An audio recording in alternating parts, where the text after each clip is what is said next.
இந்த அலைவரிசையை தொடர்ந்து கேட்டு பார்த்து கொண்டிருக்கும் அன்பர்களுக்கு மிக்க நன்றி. நாம் இன்று கேட்கப் போகும் கதையின் பெயர் பக்த பிரகலாதன். தான் கடவுள் மீது கொண்டிருந்த அன்பினால் தன் தந்தையையே வென்ற சிறுவனின் கதைதான் இது. இரண்யகசிபு என்பவர் தைத்தியர்களின் அரசராவார். தேவர்கள் அல்லது தேவர்களைப் போலவே ஒரே பெற்றோரில் பிறந்திருந்தாலும் தைத்தியர்கள் எப்பொழுதும் பிந்தையவர்களுடன் போரிட்டு கொண்டிருந்தனர். மனித குலத்தின் காணிக்கைகளிலும் உலக அரசாங்கத்திலும் அதன் வழிகாட்டுதலிலும் தைத்தியர்களுக்கு எந்த பங்கும் இல்லை. ஆனால் சில சமயம் அவர்கள் வலிமை அடைந்து தேவர்களை அனைவரையும் வானத்திலிருந்து விரட்டி தேவர்களின் சிம்மாசனத்தை கைப்பற்றி சில காலம் ஆட்சி செய்தனர். பின்னர் தேவர்கள் பிரபஞ்சத்தின் சர்வ வல்லமையுள்ள கடவுளான விஷ்ணுவிடம் பிரார்த்தனை செய்தனர். அவர் அவர்களின் கஷ்டத்திலிருந்து அவர்களுக்கு உதவினார்.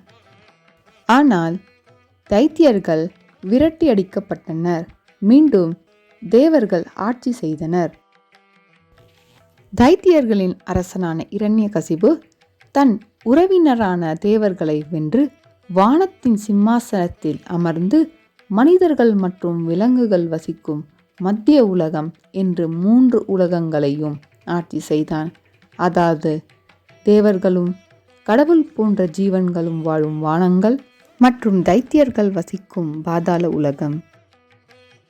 இப்பொழுது இரண்யகசிபு தன்னை முழு பிரபஞ்சத்திற்கும் கடவுள் என்று அறிவித்து தன்னை தவிர வேறு கடவுள் இல்லை என்று பிரகடனம் செய்தான்.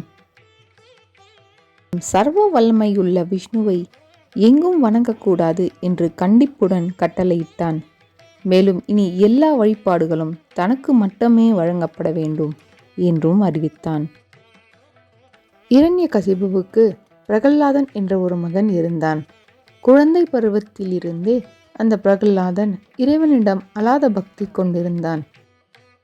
பிரகலாதன் சிறு வயதிலிருந்தே இதற்கான அறிகுறிகளை காட்டியதால் தான் உலகை விட்டு விரட்ட நினைக்கும் தீமை தன் குடும்பத்திலேயே வந்துவிடுமோ என்று அஞ்சிய தைத்தியர்களின் அரசன் பிரகலாதன் விஷ்ணுவின் பெயரை கூட கேட்கக்கூடாது என்று கண்டிப்பான கட்டளைகளுடன் மிகவும் கண்டிப்பான ஒழுக்கவாதிகளான சாந்தா மற்றும் அமர்கா என்ற 2 ஆசிரியர்களிடம் தன் மகனை ஒப்படைத்தான்.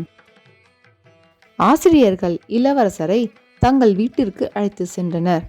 அங்கு அவர் தனது வயதுடைய மற்ற குழந்தைகளுடன் படிக்க வைக்கப்பட்டார். ஆனால் குட்டி பிரகலாதன் தனது புத்தகங்களிலிருந்து கற்றுக்கொள்வதற்கு பதிலாக விஷ்ணுவை எவ்வாறு வணங்குவது என்பதை மற்ற சிறுவர்களுக்கு கற்பிப்பதில் முழு நேரத்தையும் செலவிட்டார். இதை கண்ட ஆசிரியர்கள் பயந்து போய் பலம் பொருந்திய அரசன் இரண்யகசிபுவை பற்றி அச்சம் கொண்டனர். மேலும் அத்தகைய போதனைகளிலிருந்து குழந்தையை தடுக்க அவர்கள் தங்களால் முடிந்தவரை முயன்றனர்.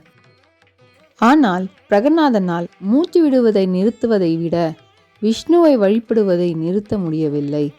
தங்கள் மகன் விஷ்ணுவை வழிபடுவதை மட்டுமல்லாமல் மற்ற எல்லா குழந்தைகளையும் விஷ்ணுவை வழிபட கற்றுக் கொடுத்து கெடுத்து கொண்டிருக்கிறான் என்ற பயங்கரமான உண்மையை ஆசிரியர்கள் மன்னரிடம் சொன்னார்கள். இதை கேட்ட மன்னன் மிகவும் கோபமடைந்து சிறுவனை தன் வருகைக்கு அழைத்தான். விஷ்ணு வழிபாட்டிலிருந்து பிரகலாதனை தடுக்க மென்மையான தூண்டுதல்களால் முயன்று அரசனான அவன் மட்டுமே வழிபட வேண்டிய கடவுள் என்று அவனுக்கு கற்பித்தார். ஆனால் அது எந்த பயனும் தரவில்லை. அண்டத்தின் அதிபதியான சர்வ வல்லமையுள்ள விஷ்ணு மட்டுமே வணங்கப்பட வேண்டியவர் என்று அக்குழந்தை மீண்டும் மீண்டும் அறிவித்தது. ஏனெனில் அரசனான அவனும் விஷ்ணுவுக்கு பிரியமானவரை மட்டுமே தனது சிம்மாசனத்தை வைத்திருந்தான். மன்னனின் கோபத்திற்கு எல்லையே இல்லை. உடனே சிறுவனை கொல்லும்படி ஆணையிட்டான். எனவே தைத்தியர்கள் கூர்மையான ஆயுதங்களால் அவரை தாக்கினார்கள்.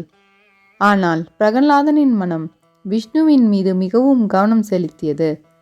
அவர்களிடம் இருந்து எந்த வலியையும் அவர் உணரவில்லை. அதை கண்ட அவனது தந்தையும் மன்னனுமான இரண்யகசிபு பயந்து போனான். ஆனால் ஒரு தைத்தியனின் மோசமான உணர்ச்சிகளால் தூண்டப்பட்டு சிறுவனை கொல்ல பல்வேறு கொடூரமான வழிகளை கையாண்டான். அவரை யானை காலால் மிதிக்க உத்தரவிட்டான். ஆத்திரமடைந்த யானையால் இரும்பு தொகுதியை நசுக்கியதை விட உடலை நசுக்க முடியவில்லை. எனவே இந்த நடவடிக்கையும் பயனளிக்கவில்லை. பின்னர் அரசன் சிறுவனை ஒரு குன்றின் மேலிருந்து தூக்கி எறியும்படி கட்டளையிட்டான். இந்த கட்டளை முறையாக நிறைவேற்றப்பட்டது. ஆனால் விஷ்ணு பிரகலாதனின் இதயத்தில் வசித்ததால் புல் மீது ஒரு மலர் விழுவது போல மென்மையாக பூமியில் இறங்கினான். விஷம், நெருப்பு, பட்டினி, கிணற்றில் எரிதல், மயக்கம் மற்றும் பிற நடவடிக்கைகள் பின்னர் ஒன்றின் பின் ஒன்றாக குழந்தையின் மீது முயற்சிக்கப்பட்டன. ஆனால் எந்த பயனும் இல்லை. விஷ்ணுவின் இதயத்தில் குடியிருந்த அவனை எதுவும் காயப்படுத்த முடியவில்லை. கடைசியில் அந்த சிறுவனை பாதாள உலகத்திலிருந்து வரவழைக்கப்பட்ட வலிமையான பாம்புகளுடன் கட்டி பின்னர் பெருங்கடலில் அடிப்பகுதிக்கு தூக்கி எறியுமாறு அரசன் கட்டளையிட்டான். அங்கு பெரிய மலைகள் அவன் மீது குவிக்கப்பட வேண்டும். இதனால் விரைவில் இல்லையென்றாலும் அவன் இறந்து விடுவான். அவனை இந்த இக்கட்டான நிலையில் விடும்படி ஆணையிட்டான். இப்படி நடத்தப்பட்டாலும் சிறுவன் தன் அன்புக்குரிய விஷ்ணுவிடம் தொடர்ந்து பிரார்த்தனை செய்தான். பிரபஞ்சத்தின் அதிபதியான உனக்கு வணக்கம், அழகான விஷ்ணு. இவ்வாறு விஷ்ணுவை பற்றி சிந்தித்து தியானித்து கொண்டிருந்தான் அவன். விஷ்ணு தன் அருகில் இருக்கிறான், இல்லை, அவன் தன் ஆன்மாவில் இருக்கிறான் என்பதை உணரத் தொடங்கினான். இதை உணர்ந்ததும் பாம்பு பிணைப்புகள் அனைத்தும் உடைந்தன, மலைகள் நொறுங்கின, கடல் மேலெழுந்து அவர் மெதுவாக அலைகளுக்கு மேலே உயர்த்தப்பட்டார். பாதுகாப்பான கரைக்கு கொண்டு செல்லப்பட்டார். பிரகலாதன் அங்கே நின்றபோது தான் ஒரு தைத்தியன் என்பதையும் ஒரு மானிட உடல் இருப்பதையும் மறந்து தான் பிரபஞ்சம் என்றும் பிரபஞ்சத்தின் அனைத்து சக்திகளும் அவரிடம் இருந்து வெளிப்பட்டதாகவும் உணர்ந்தான். இயற்கையில் அவனை காயப்படுத்தக்கூடிய எதுவும் இல்லை, அவரே இயற்கை என்றதையும் உணர்ந்தான். இப்படியே காலம் கழிந்தது. இதைவிட ஆனந்த பரவசத்தில் கொஞ்சம் கொஞ்சமாக பிரகலாதனுக்கு தனக்கு ஒரு உடல் இருப்பதாகவும் தான் பிரகலாதன் என்ற நினைவில் கொள்ளத் தொடங்கினான். அவர் உடலை பற்றி மீண்டும் உணர்வு வந்தவுடன் கடவுள் உள்ளேயும் வெளியேயும் இருப்பதாக கண்டான். எல்லாம் அவனுக்கு விஷ்ணுவாகவே தோன்றின. தனது எதிரியான விஷ்ணு பகவானிடம் பரிபூரண பக்தி கொண்ட சிறுவனை அழிப்பதற்காக அனைத்து வழிகளும் சக்தியற்றவை என்பதை கண்ட இரண்யகசிபு மன்னன் என்ன செய்வதென்று தெரியாமல் திகைத்தான். அரசன் அந்த சிறுவனை மீண்டும் தன்முன் வர வைத்து மென்மையான வழிகளில் அவனது ஆலோசனையை கேட்குமாறு மீண்டும் அவனை வற்புறுத்த முயன்றான். ஆனால் பிரகலாதன் அதே பதிலை தான் கூறினான். இருப்பினும் சிறுவனின் இந்த சிறுபிள்ளைத்தனமான விருப்பங்கள் வயது மற்றும் மேலதிக பயிற்சியுடன் சரி செய்யப்படும் என்று நினைத்த அவர் அவனை மீண்டும் ஆசிரியர்கள் சாந்தா மற்றும் அமர்காவின் பொறுப்பில் அமர்த்தி மன்னரின் கடமைகளை அவருக்கு கற்பிக்குமாறு கேட்டுக்கொண்டான். ஆனால் அந்த போதனைகள் பிரகலாதனுக்கு பிடிக்கவில்லை.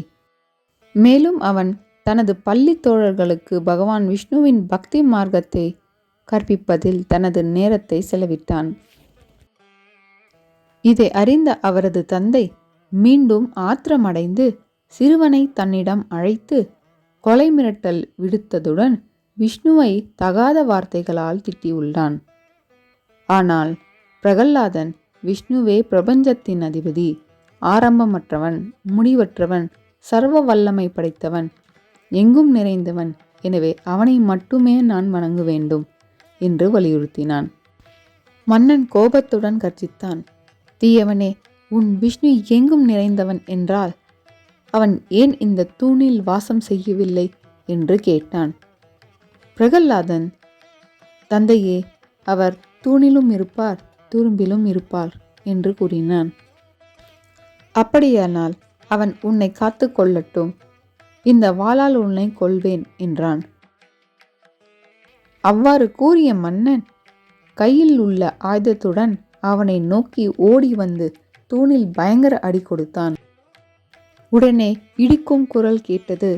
இதோ அந்த தூணிலிருந்து விஷ்ணு தனது பயங்கரமான நரசிம்ம உருவில் அரை சிங்கம் பாதி மனிதன். பதறிப்போன தைத்தியர்கள் நாலா திசைகளிலும் ஓடினர். ஆனால் இரண்யகசிபு அவருடன் நீண்ட காலமாக தீவிரமாகவும் போராடினான். இறுதியில் அவன் வென்று கொல்லப்படும் வரை. பின்னர் தேவர்கள் வானத்திலிருந்து இறங்கி வந்து விஷ்ணுவுக்கு சோஸ்திரங்களை வழங்கினர். பிரகலாதனும் அவரது காலில் விழுந்து துதியையும் பக்தியையும் பறைசாற்றினான். பிரகலாதனே, நீ எதை வேண்டுமானாலும் கேள் என்று கடவுளின் குரல் கேட்டது. நீ எனக்கு பிடித்த குழந்தை, எனவே நீ விரும்புவதை கேள் என்றது. பிரகலாதன் உணர்ச்சி வசப்பட்டு, ஆண்டவரே, நான் உன்னை கண்டேன், எனக்கு வேறு என்ன வேண்டும்? பூலோக அல்லது பரலோக வரங்களை கொண்டு என்னை சோதிக்க வேண்டாம். மீண்டும் அந்த குரல் கூறியது, இன்னும் ஒன்று கேள் என் மகனே. அதற்கு பிரகலாதன், இறைவா, அறியாமை உள்ளவர்கள் உலகியல் விஷயங்களுக்கு செலுத்தும் அந்த அதீத அன்பு எனக்கு உன் மீது இருக்கட்டும். உன் மீது எனக்கு அதே அளவு அன்பு இருக்கட்டும். ஆனால் அன்பின் பொருட்டு மட்டுமே. அப்பொழுது பகவான் பிரகலாதன், என் தீவிர அடியார்கள் இங்கும் மறுமையிலும் எதையும் விரும்புவதில்லை என்றாலும் என் கட்டளைப்படி இவ்வுலகில் ஆசிர்வாதங்களை நிகழ்கால சுழற்சியின் இதுவரை அனுபவித்து உனது இதயத்தை என் மீது நிலைநிறுத்தி சமய தகுதியுள்ள செயல்களை செய். இவ்வாறாக காலப்போக்கில் உனது உடல் கரைந்த பிறகு நீ என்னை அடைவாய் என்றார். இவ்வாறு பிரகலாதனை ஆசிர்வதித்த மகாவிஷ்ணு மறைந்தார். பின்னர் பிரம்மா தலைமையிலான தேவர்கள் பிரகலாதனை தைத்தியர்களின் சிம்மாசனத்தில் அமர்த்தி அவரவர் துறைகளுக்கு திரும்பினர். என்ன நண்பர்களே, பிரகலாதன் பற்றிய கதையை அறிந்து கொண்டீர்களா? அவருடைய பக்தியை என்னவென்று சொல்வது? இக்கதை உங்களுக்கு பிடித்திருந்தால் இந்த அலைவரிசையை பகிரவும் பதிவு செய்யவும் மறந்திடாதீர்கள். இதுபோல பல கதைகள் உங்களுக்காக காத்து கொண்டிருக்கின்றன. அப்படியே அந்த பெல் ஐக்கானையும் கிளிக் செய்யுங்கள். அப்பொழுதுதான் நான் போடும் கதைகள் அனைத்தும் உங்களை வந்து சேரும்.